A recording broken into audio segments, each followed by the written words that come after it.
Hello there, good afternoon and welcome to News Today. I am Emefa Akosiadeti. We are coming to you live from our studios here in Kokomlemle and on DSTV, channel 421 and GoTV, channel 125. This afternoon, government to merge Airtel Tigo Ghana and Telecel as Airtel Tigo loses losses in the first 8 months of 2025 alone hit $10 million.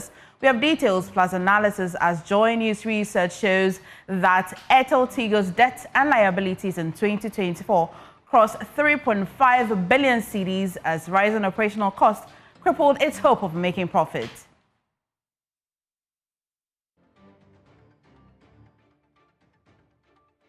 And in the bulletin as well, New Patriotic Party walks the talk on call for immediate arrest of the governing NDC's National Vice Chairman, Sofo Azoka, as they petition the Inspector General of Police over allegations of physical assault on their third Vice Chairman during the Akwatia by-elections.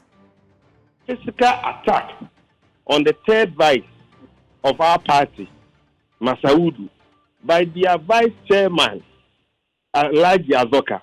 The party is together all our issues and we confront them as such. We'll hear from the NDC who called the bluff of the NPP, insisting the move is much ado about nothing. Completely nothing. It's just a much ado about nothing. Look, the election was so beautiful. It went on successfully. Nobody raised finger against each other.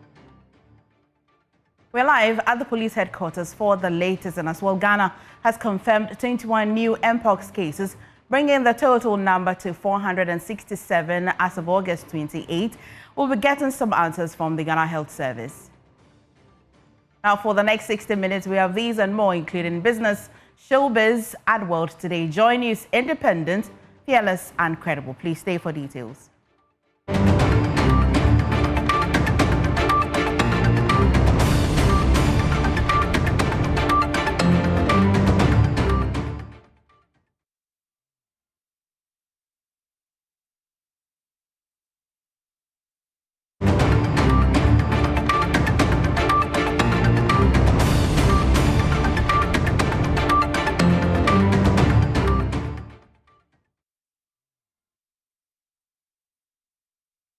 Thank you for staying with us this afternoon. First, in the news, Minister for Communication, Digital Technology and Innovation, Samuel Nete George, has revealed the government's plan to merge Airtel Tigo with Telecel Ghana. The move follows AT's deepening financial crisis, with the operator recording a $10 million deficit in the first 8 months of 2025 alone. The government says the intervention is necessary to halt the drain on taxpayer funds and redirect resources towards critical infrastructure such as roads, water system, and schools.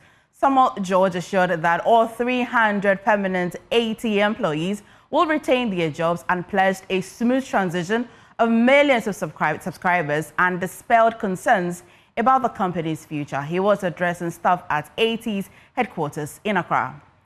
Well, we'll be bringing you more, but what may have necessitated this move? Lead data and research analyst here at JoyNews, Isaac Kofi, joins me in studio for more details on this. Kofi, I'd like to understand the numbers. Crunch it for us. Well, if you see the color red, it means that it's simply not good news for Airtel Tigo. Why? Because we've been tracking its financial position, trying to look at its profit and loss position since 2020. And as you can see, all of this year's Airtel Tigo has recorded losses, and the losses is averaging around 500 million Ghana cedis every year. 2024, in terms of the managerial report we are getting, Airtel Tigo's loss actually reached 785 million Ghana cedis. If you add all of this, it simply means that Airtel Tigo in this period under review has made losses to the tune of 2.7 billion Ghana cedis. And that is a big headache for the government, because you need to find ways and means to still keep this company afloat, because government has 100% shares currently in Airtel Tigo. And the reason why we are merging, or the government has decided to merge with Telecel, but not just the losses. If you look at Airtel Tigo's debt position, how much they owe, currently their debt and liabilities around 3.6 billion Ghana cedis, and that is what we know so far, and that is a big 2024. That's a big headache also for government and Airtel Tigo as well. But in terms of their equity, you will expect that, well, you may be making losses, but at least keep a positive equity. But Airtel Tigo is keeping a negative equity of 2.8 billion Ghana cedis. It simply means that if you sell all the assets of Airtel Tigo, it will not be enough to pay their current debt and then liabilities. If you can go to the next slide, that will show you the market share. So we are looking at government merging Airtel Tigo and Telecel. Yeah, and you've been explaining that equity would mean that if they sell all of their current assets, it will not be able to offset how much they owe. Their debt and liabilities, and that gives them that negative equity that they have currently. But this is the market share currently, according to the data we are getting from the NCA. This is the most recent data in the first quarter. MTN is holding 73.86% of subscribers. Airtel Tigo or Telecel 18.26, and Airtel Tigo is around 7.89. So you can see that just looking at this pie chart, Airtel Tigo isn't really the big player here. MTN is still the big guy in terms of the telecom industry. After the merger, what is going to happen? If you go to the next slide, you see after the merger, Airtel Tigo, we don't know the name that they will call it when they decide to merge Airtel Tigo and Telecel, but they combine. For the first time, we'll have a second player that will hold 26.1% of the market share. MTN's share will not reduce because it is still two existing players whose shares will be combined. But the good news here, maybe for Airtel Tigo, is that if you look at the first quarter data of 2025, it is only Telecel that had a growth in terms of its subscribers. MTN had a dip in terms of the market share. It was a bit higher than the 73.86.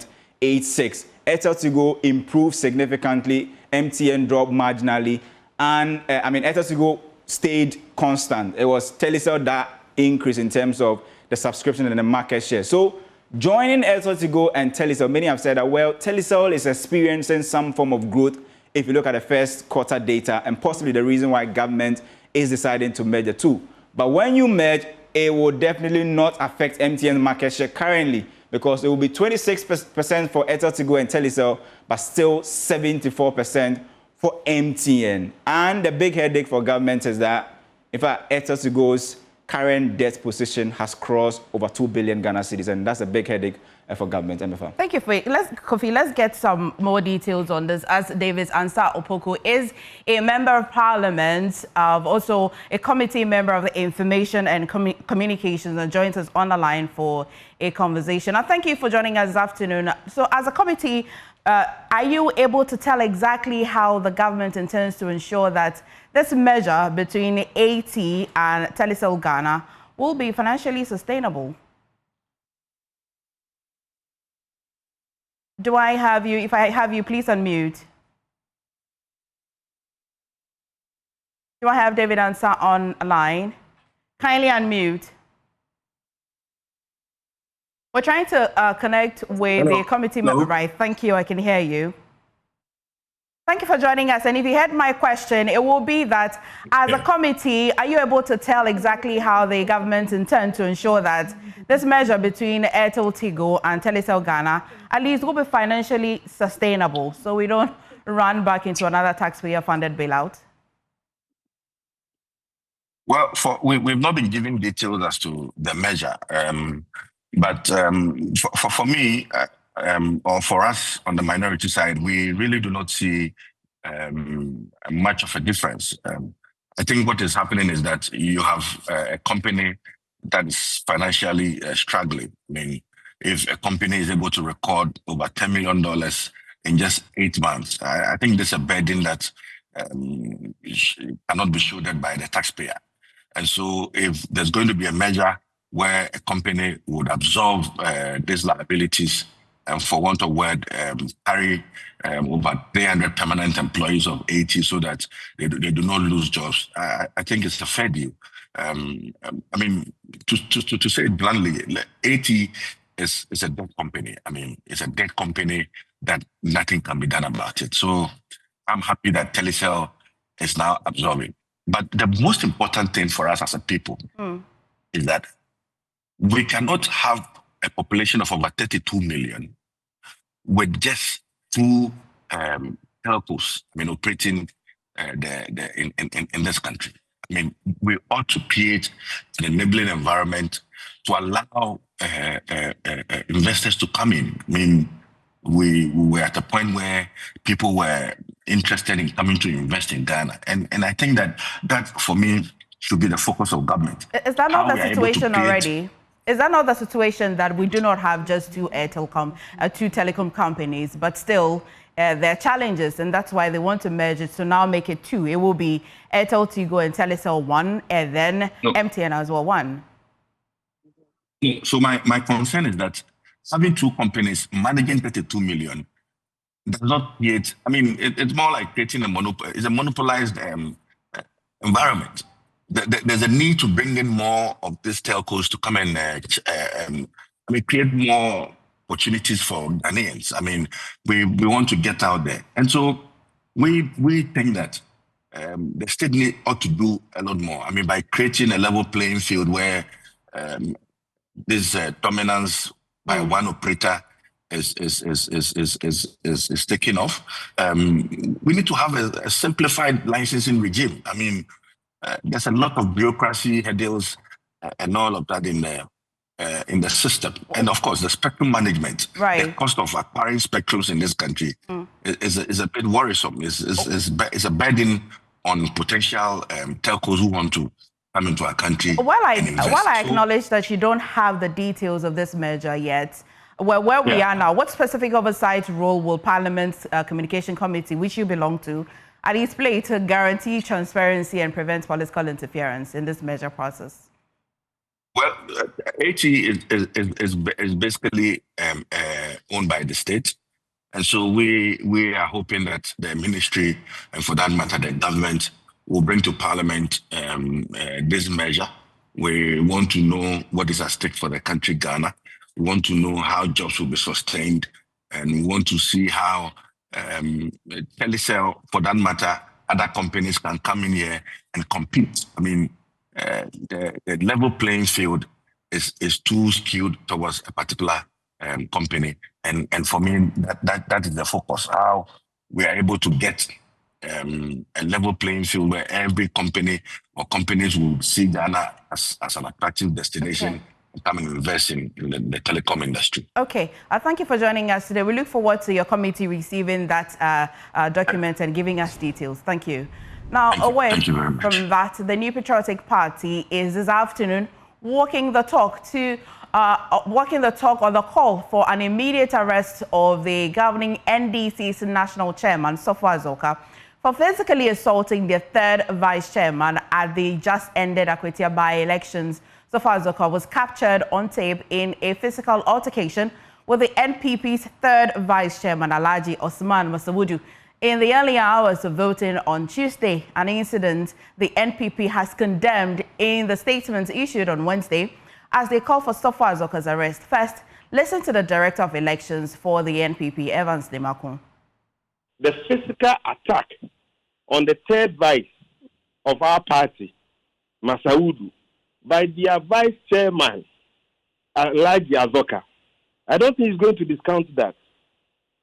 The verbal assault on the minority leader by NDC affiliates, that if they had met him at the polling station, he would have been a dead fellow. And the police have been watching. And I don't think these issues, we are going to discount them. So the director was right to say that the party is together all our issues and we confront them as such.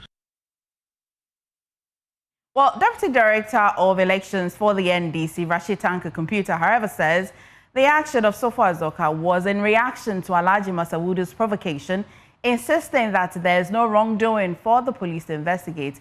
He spoke on PM Express last night.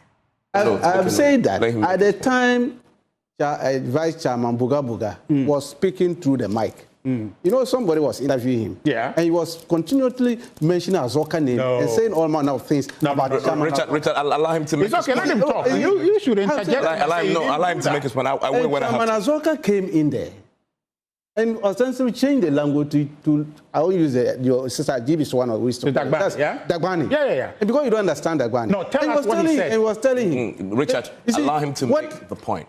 They know each other very well. And he was telling him, the thing that you were saying about me was unfair. He was thinking Azoka was not around there. Azoka is a nice man, he's a gentleman. And you see, MPP came in as agents or provocateurs in the election. They knew they were going to lose. Their leadership went on removing spree of our posters from polling station areas that they think that it was very... Tanko, we saw the video of Azoka putting his hands on the gentleman. That was violent. Do you know the statement the Buga chairman made against Azoka? I can tell you. You analyze it. And I know the language. Yeah. No. I understand the language very well. There were police officers there. Tanko, you were police officers there. If he felt offended by that, he knew what to do. Never to take the law into your own hands. Azoka didn't take the law into his hands. But we saw him apply his hands on a gentleman. No, he was trying to tell him, my brother, what you are doing is not good. Don't do that. You are an elder. Yes. So you don't support the police looking into the Azoka incident? There's nothing to look into. Completely nothing. It's just a much ado about nothing. Look, well, let's get more from my colleague Kenneth Jesse. Now, Kenneth, if you can hear me, has the NPP presented their petition to the police, and what more are they demanding? Well, indeed, they have formally presented their petition to the police, and the petition was presented by the party's Director of Communications, Richard Ahiagba. Now, they are calling for a swift investigation into the matter. Now, beside Chief Azoka, they are also calling for the police to investigate the NDC's Abuakwa North Constituency Communications Officer, Abdul Wahab, who they say also verbally assaulted some of the party leaders. Now, they say that they are not impressed, despite the fact that the police said they were going to ensure that this will be the most peaceful by-election. They're still not impressed with the police's conduct, and they want a swift investigation. They say they presented the petition alongside a video evidence to the police of these assaults that were allegedly perpetrated by these two members of the governing National Democratic Congress. Right, Kenneth, and has the police responded?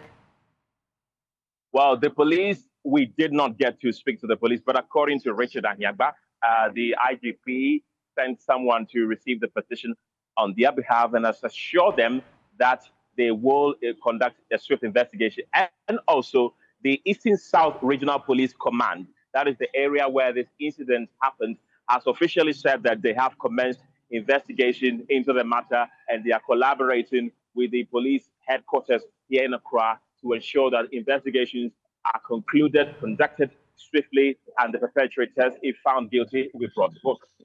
Right, thank you, Kenneth. Let's listen to the NPP's Richard Ahiagba. We are interested in justice. Our coming here is designed to formally petition the IGP. So we want the police, as if they haven't seen it, would have brought it to their attention. Evidence on pen drive has been included with the petition.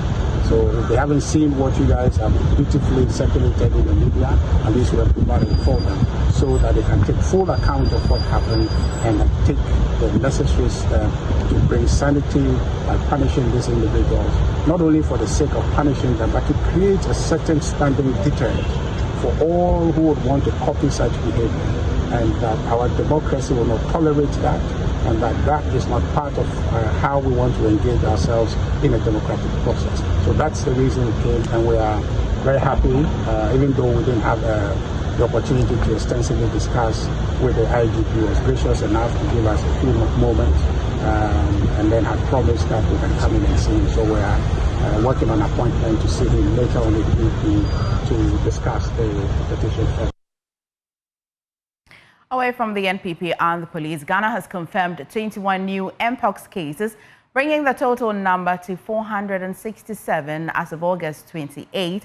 According to the situation report released by the Ghana Health Service, death remains one with no admissions all 16 regions have recorded cases of the disease so far in the country, raising continuous concerns about the increasing number of cases in the country. Authorities are yet to say when the vaccines will arrive in the country for the vaccination campaign to begin. And I'm joined by the Greater Accra Regional Health Promotion Manager at the Ghana Health Service, Eunice Juan Tay Chagli. Thank you for joining us this afternoon. Now, first, the last time we checked with our sources, Accra had recorded 127 cases. What's the current situation in Accra specifically?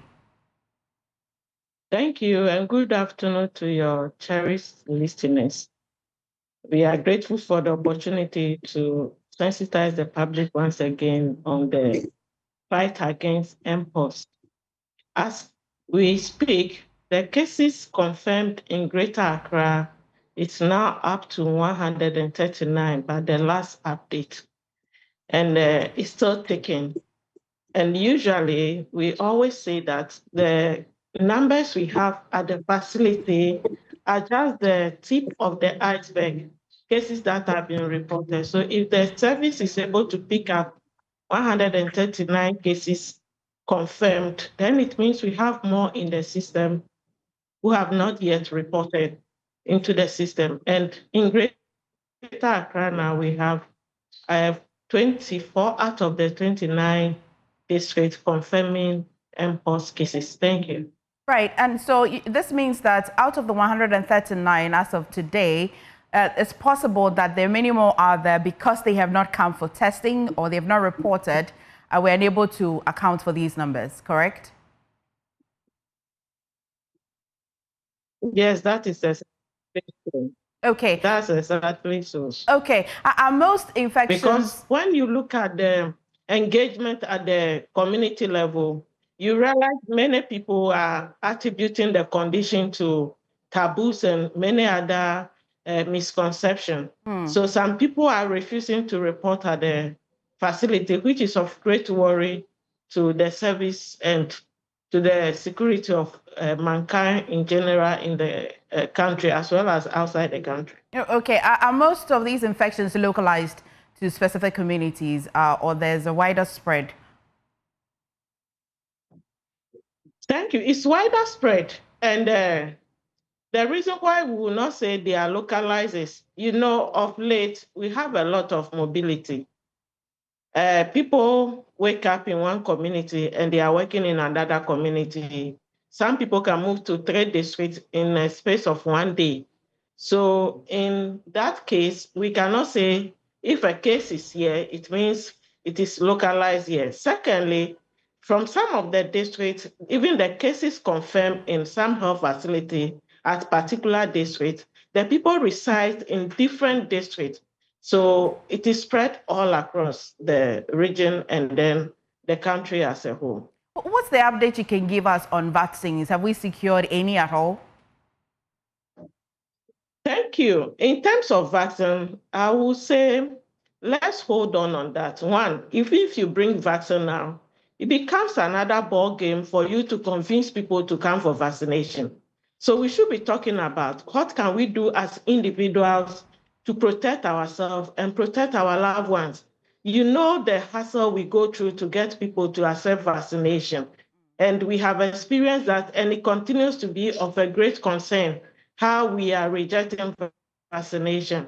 However, we have a lot within our means that we can do to prevent the spread of the disease among us. So if we can look at that, that will be of a great help. And if that is done, we may not even need the vaccine at all. So we need to do the things that we need to do. We know it's a disease that is zoonotic and it's spread from animal to human beings and from human being to human beings. And none of us were expecting that we'll get to this level and by now the curve will not be flattening. So it means that we have not done the best as individuals to ensure that we break the chain of transmission. So for us to break the chain of transmission, we should be looking at how do we interact with people in our environment. Now, when people are even positive and you want them to give you their contact to follow up so that we can support them, let them understand that there is the high risk of them having contracted the virus, and they need the support to monitor and ensure that they live a life that do not put themselves and the people around them at risk. It is becoming an issue, and that alone is a lot of issue for us to deal with. So we think, one, we should be ready to help ourselves by allowing the system to follow up on the people who we interact with, especially those of us who become positive. Okay. And we should know that when you are positive and somebody mentions you as a contact, it's not something to stigmatize you, but it is to help you to ensure that you do what is expected to protect yourself and the others around you. But do you have resources? Do you have resources, at least, to handle the rising cases? If I hear you, it's as if the vaccines are not the major need for you. Do you have resources to handle the other matters? Do I still have Eunice? Well, unfortunately, we don't have Eunice. Well, okay. We pick up the case, follow up on contact, stigmatizing people about. And we need to ensure that we wash our hands as frequent as possible so that we are able to break the chain of transmission, which is very important at this time. I'll try again, Eunice. Can you hear me? Yes, please. Okay, I'll try again. Do you have resources to handle the current rising cases? Thank you.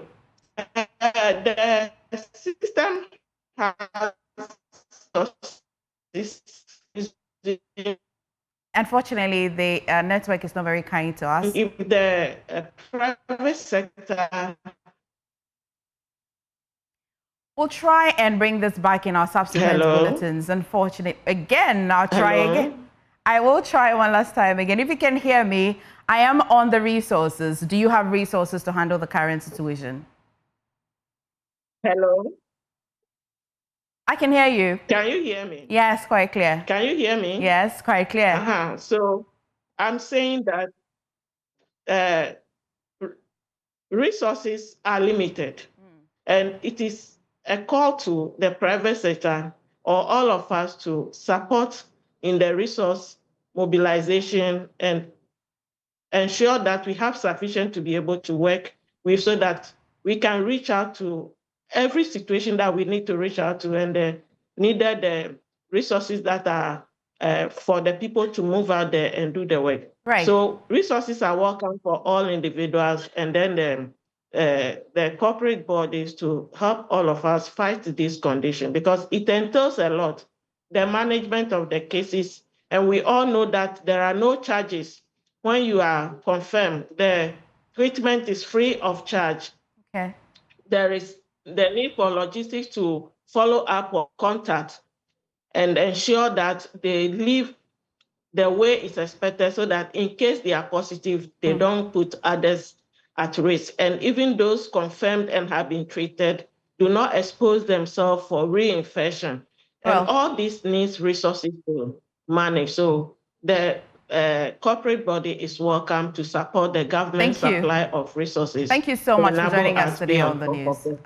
Thank you. I'm certain that we've heard you quite clear. Thank you so much. Now, I'll take you to the Gbenyiri land, where on the Gbenyiri land clashes, the Lobby and Berefo Council of Elders, together with the Savannah Regional Peace Council, are scheduled to meet the overlord of Gonja, Yagbonbura, Bui, Kanuto, Jewu, Sola, the first in Damongo, in the West Gonja municipality. The meeting, the first of its kind since the Gbenyiri conflict, has been convened by Apostle Dr. Moses Sansa John, a Lobby elder, and in an effort to broker peace with their landlord, the Yagbonbura. Here for the past 3 days, when I heard about this sudden situation here in this part of our country, and since I came, I've visited some few villages, but today is really appalling. All the villages I visited, I realized that almost everybody has fled from the villages. And the impact of this conflict is so huge that churches are almost closed down. And there's no single soul that have even planned to go to church because of what has happened. There's complete fear and panic upon people. And more especially, they've all fled. And so churches are completely empty. Today being Sunday, you cannot find a single soul coming to church to worship the Lord. So the conflict has actually made negative impact on the lives of the people who are Christians here and churches in this land. And what about your pastors? In fact, as a matter of fact, 5 of my pastors have fled away. All my pastors around this area, they have fled. The one in Soleil is gone. The one in Tuna is gone. And those ones at Calabas, all of them have left. Some of them have come to the southern part there, and some of them have also gone to the upper west region. And in a related development, some church leaders in the area say they are already feeling the impact of the conflict. According to them, many members of their congregations have fled, leaving churches virtually empty, a situation they fear will affect both attendance and the physical growth of the church. Some of them lost their lives. As you know, the Catholic Church, we do not, we cherish life very much. Human life is very important. And so since some of them lost their lives, it's not a pleasant thing for the rest who are here. Some are displaced, they're in various places, Ivory Coast, maybe down south, other places. So we cannot reach out to them and they cannot reach out to us. And we could already feel this yesterday. Instead of the normal 2 masses that we have at 7:30 and 10 o'clock, we had to have just one at 9:30, and even the church was not full. So we had 1 mass yesterday, and we could not reach out to any of the outstations for masses on the Sunday. So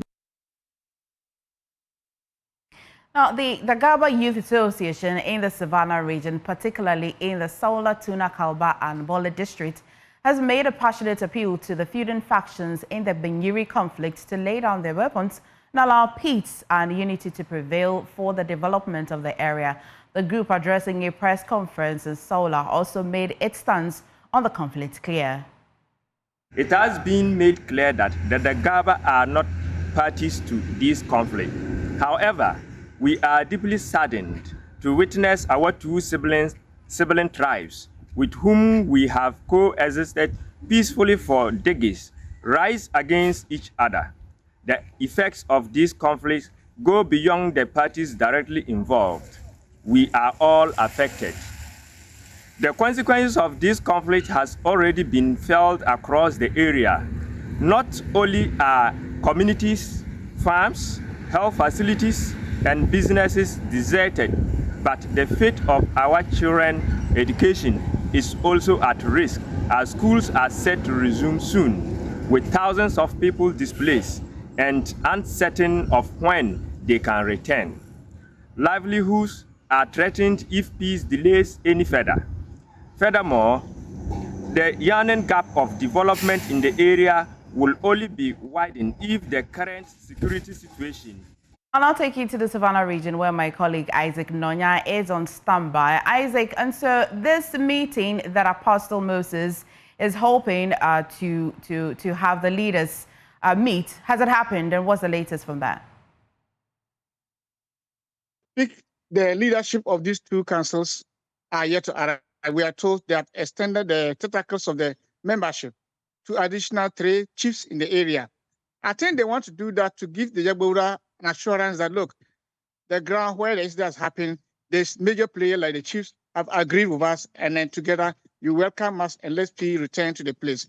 You know, one of the reasons that are coming, according to the insiders, is that there are going to be some conditions of their return, and those conditions will include some undertakings, the fact that you agree that you are a tenant, you are not a landlord, you agree that this person and that person, these are the guidelines that will guide us going forward so that peace will occur and they will live in unity.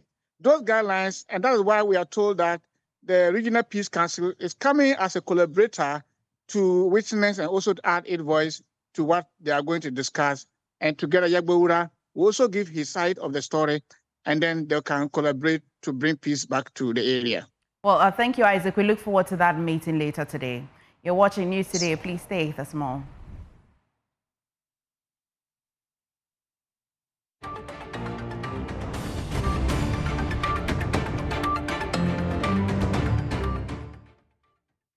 Thank you for staying with us here in the news. The Director of Presidential initiatives in agriculture and agribusiness at the presidency, Dr. Peter Boama Otokuno has revealed that the government spent 2.8 billion cedis feeding about 1.37 million students in second cycle institutions in 2024. He explained that the huge expenditure on feeding alone calls for a re-evaluation of feeding strategies in senior high schools. Speaking at a stakeholder engagement in Tamale, Dr. Otokuno said the government's schools farm initiative is designed to reduce dependence on imported food crops and conserve foreign exchange.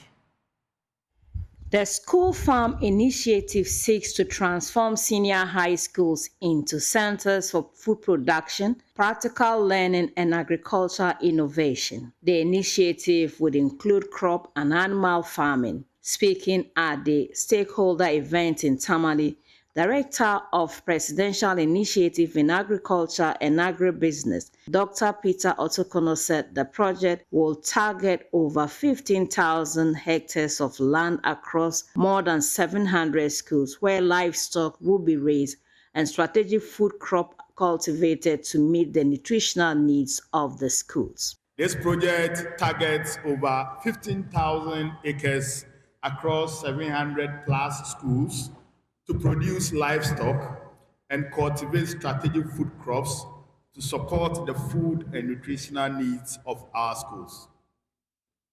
Across the nation, the increasing demand for quality food in our schools cannot be overemphasized. Yet, with the current fiscal rigidities, the cost of feeding our students has become an ever-increasing monstrous burden. In 2024 alone, the government of Ghana spent over 2.8 billion Ghana cedi on feeding about 1.37 million students in our second cycle institutions. This amount is not only alarming and unsustainable, but also a compelling reason to rethink our school feeding strategies. The Deputy Director of Get Fund, Alhassan Dandawa, agreed that the School Farm Initiative could alleviate challenges associated with school feeding. From January till date, we have released not less than 2 billion to free SHS. That's for feeding. And you agree with me that agriculture is the backbone of every economy. If you fail in agriculture, then that means you have failed your economy.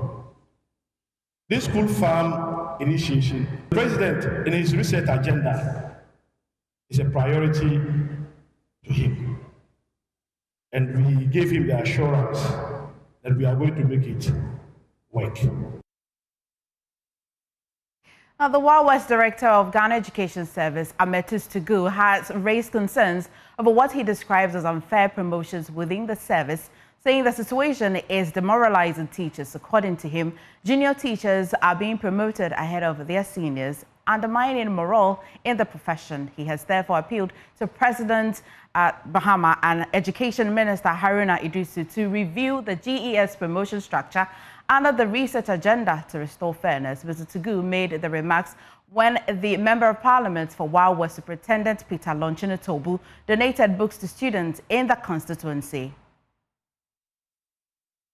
Parliament for the Wild West constituency, Superintendent retired Peter Lonchino-Tobu has consistently donated learning materials to basic schools across the constituency every year at the start of the first school term since becoming MP in 2021. He provides the bundle books to basic school students aimed at supporting and motivating the students, especially those in junior high school 1 in the constituency. The Wild West District Director of the Ghana Education Service, Ametu, while thanking the Wild West Legislature for the onerous donation, spoke about the lack of teaching materials at schools in the constituency and unfair promotions by the Ghana Education Service, which is demotivating teachers, calling on the President and the Minister of Education to intervene.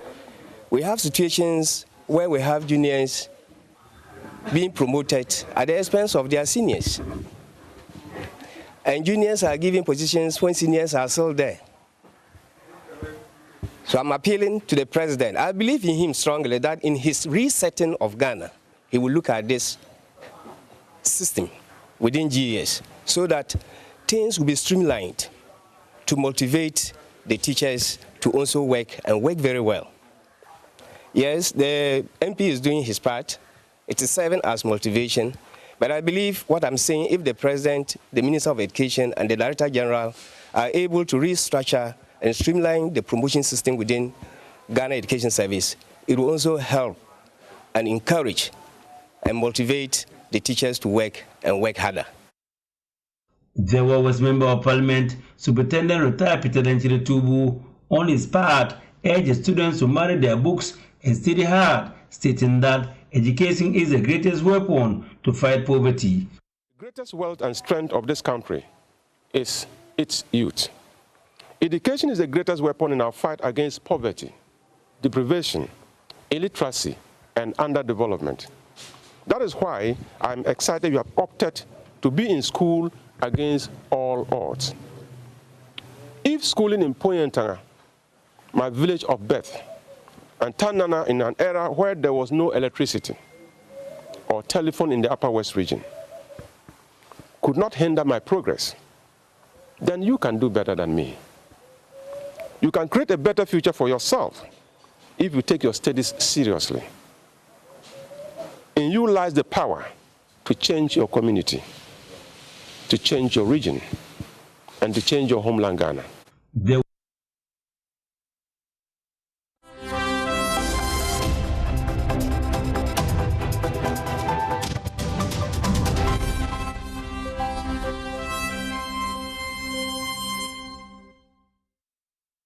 It's now time for business here on JoyNews Today. My name is Winston Taki, and as our first business story, the Chartered Insurance Institute of Ghana has warned that it will continue to crack down on individuals who fail to adhere to the profession's ethics. This comes as the CIIG held its 5th awards ceremony honoring outstanding insurance professionals in the country.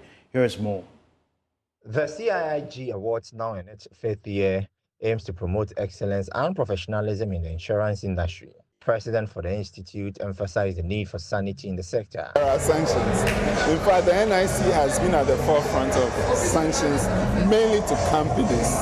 But the CIG is the one to sanction individuals and to blacklist you or to delist you from practicing insurance. And let me tell you this, we are working with the Ministry of Education. Thank you to the Minister of Education, Haruna. We are getting a charter, and once that is done, the regulation, if you like, of insurance professionals will be a lot more stringent. The ceremony also honored outstanding insurance professionals, including Mercy Kushibuampon, Managing Director of Serene Insurance. She emphasized the need for sustainability in the sector. We are not there yet. It's a journey, so we are not there yet. So we will get there. And currently, I think the level of ethical standards is quite high. We are being the GIA, the IBAG, the CIIG, and the Commission is upholding members of the industry to very high standards. The Young Insurance Professional of the Year award went to Danny Anderson. He called for more support for the sector. For insurance penetration, it's a collective effort, not just the insurance companies or we the insurance professionals. I believe the media, other stakeholders within the country, and especially at tertiary level. The CIIG Awards serve as a reminder of the importance of promoting excellence and professionalism in the insurance industry. Meanwhile, the Young Insurance Professionals Ghana say it will work to push for more innovations within the insurance sector. We are doing extremely well. We thank the CIIG too for inculcating us into their fold. We are having a lot of activities and programs, and this is one of the testaments of our programs, the Tertiary Achiever Awards, of which we have it. I mean, this is our second time of having the Tertiary Achiever Award. Last year we had it, and our ultimate winner also went to Africa and won in Africa. So it tells you, it gives you a true testament of how good our students are and how smart they can take up insurance Africa-wise. We had over 40 entries from the university. There were a lot of recommendations that they brought. So in fact, we've tabled all of them, and by next week or next week, we'll be able to go back them up and send emails to most insurance companies to imbibe them in their strategy going forward. We have more business update for you on the marketplace at 1 p.m. Up next is sports after this break.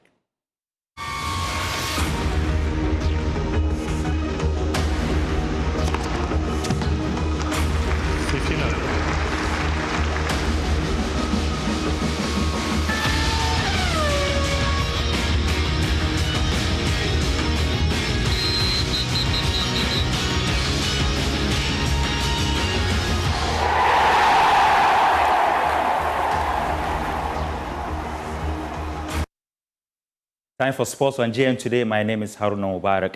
And of course, in about 10 minutes, the Black Stars will come up against Chad in match day 7 of the 2026 World Cup qualifiers. And let's quickly walk you through the starting 11. So it's House of Oak goalkeeper Benjamin Asari. He is imposed the only local base player in the squad. We have Caleb Yerenchi, Jonas Ajete. We've got Jerome Opoku and then Gideon Mensah. They form the back four of the Black Stars in today's game. Now in midfield, we have Elisha Owusu, and then Mohamed Kudus. And of course, the defensive midfielder is Abdul Salih Samed. And of course, the attack will be spearheaded by the likes of Inaki Williams, Antoine Semenyo, the Bournemouth man, who have scored 2 goals and provided 1 assist in 3 Premier League games for Bournemouth. And of course, we have the captain of the side, Jordan Ayew. The big story is that Thomas Partey, the former Arsenal man and currently Villarreal, he is on the bench for the Black Stars, as well as defender Mohamed Salisu.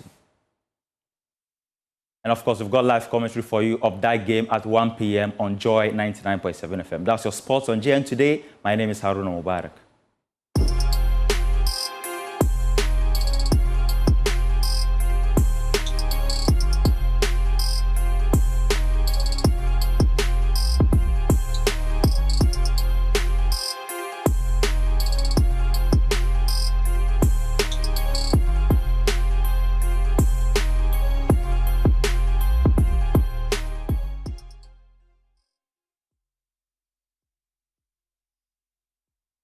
And it's time now for Showbiz. I am Loy Shola Adeyemi. Now, veteran high life musician Papa Shi says he had a premonition about Daddy Lumba's death before it happened. In an interview with Andy Dosty on Prime Time, on Joy Prime, Papa Shi revealed that through prayer, God revealed the danger and he interceded earnestly for Lumba's survival.